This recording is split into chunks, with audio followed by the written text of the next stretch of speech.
Olá, meu nome é Carol Faria, eu sou nutricionista e nessa série de vídeos eu estou quebrando o código da síndrome do ovário policístico para que você consiga, de forma natural e sem medicamentos, se livrar dos sintomas da SOP, como acne, queda de cabelo, excesso de pelos e tantos outros sintomas que incomodam tanto a gente.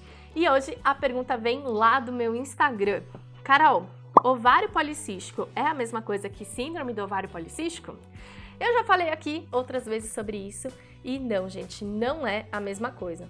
O que é importante que vocês entendam que ter ovário policístico significa ter cistos no ovário. E se você só tem cistos no ovário, se você tem ovário policístico, mas não tem a síndrome, você não tem nenhuma consequência nem sintoma desses cistos ovarianos. A mulher que se diz portadora de ovário policístico, mas que não tem a síndrome do ovário policístico, não pode ter nenhum tipo de manifestação, sintoma ou prejuízo na sua saúde por ter esses cistos.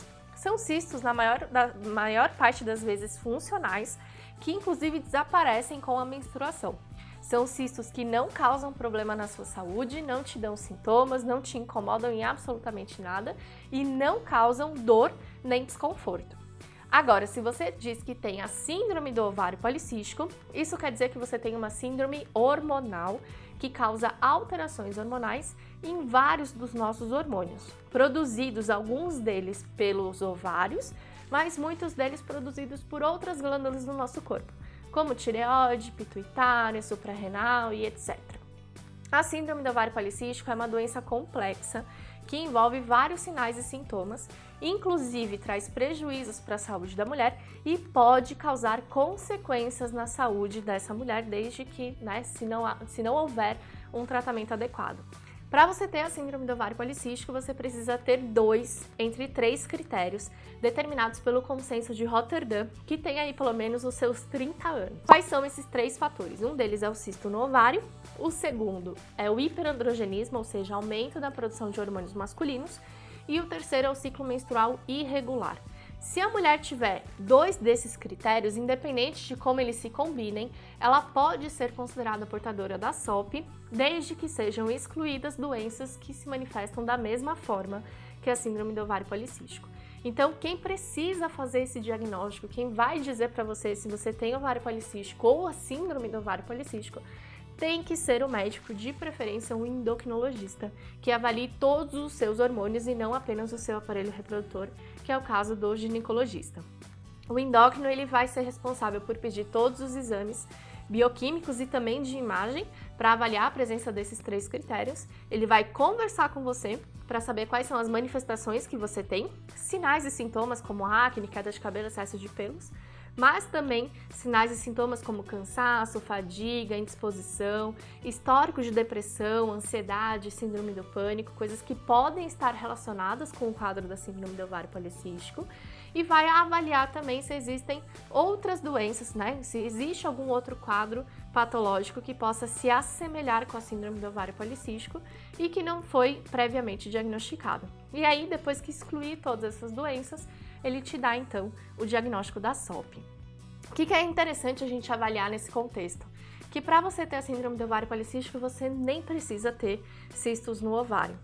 Quando a gente pensa no nome, síndrome do ovário policístico, é como se ter ovário policístico fosse uma questão obrigatória da síndrome, Como se o ovário policístico fosse até o causador de todos os problemas, mas na verdade a SOP não é um problema do seu útero nem dos seus ovários, muito pelo contrário. Seu útero e seu ovário estão ali só sofrendo as consequências de várias alterações hormonais e, na verdade, metabólicas que você acaba manifestando através de um sintoma que seria a formação de cistos ovarianos. Se você tem ciclos menstruais irregulares, por exemplo, e tem critérios clínicos de hiperandrogenismo, acne, queda de cabelo, excesso de pelos, mas não tem cistos no ovário, você pode ser sim portadora da síndrome do ovário policístico. Assim como pode acontecer de você ter esses critérios clínicos e os cistos no ovário e não ter ciclos menstruais irregulares. Eu já ouvi de muitos médicos, aliás, eu não, As minhas pacientes já ouviram dos seus médicos que elas não eram portadoras da SOP porque os ciclos menstruais delas eram regulares. E na verdade esse é um grande erro e um grande equívoco, porque a mulher com SOP pode sim ter ciclos menstruais regulares e ser portadora da SOP por ter cistos e hiperandrogenismo, certo? Gente, espero ter esclarecido aqui as dúvidas de vocês também quanto ao diagnóstico da SOP.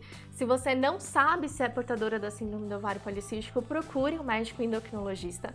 E independente de ser ou não portadora da SOP, tenha uma nutricionista para te orientar quanto ao tratamento natural da síndrome do ovário policístico e se você não é portadora da SOP, que possa te orientar aí sobre ter uma alimentação saudável que vai te garantir mais energia, mais disposição e com certeza alguns anos de vida a mais. Combinado?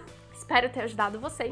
E se você ficou com alguma dúvida sobre esse tema, deixa sua pergunta embaixo desse vídeo e eu faço questão de te responder pessoalmente.